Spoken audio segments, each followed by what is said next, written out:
Right पैर को right side turn करेंगे और फिर सामने की तरफ रख देंगे। लेफ्ट पैर को लेफ्ट साइड टर्न करेंगे और सामने की तरफ रख देंगे। इस तरह से पहले कर लें ताकि आपको वह स्टेप करने में बहुत ही आसान रहेगा और बहुत जल्द आप लोग वह स्टेप सीख जाएंगे। फिर इस तरह से कर लें, राइट साइड लेफ्ट साइड, थोड़ा सा टर्न होंगे और राइट पैर को आगे करेंगे और लेफ्ट पैर को पीछे, और राइट पैर को थोड़ा सा टर्न करेंगे और फिर उठा के राइट तरफ रख देंगे और फिर वही पोजीशन पर।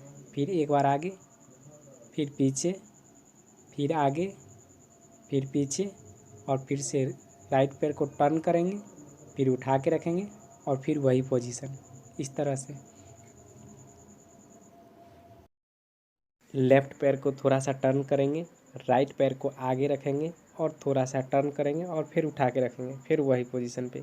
फिर आगे रखेंगे, फिर पीछे, फिर आगे, फिर पीछे, फिर आगे रखेंगे, थोड़ा सा टर्न करेंगे, फिर उठा के रखेंगे और फिर वही पोजीशन पे। अब आप लोग को सामने से करके दिखाते हैं।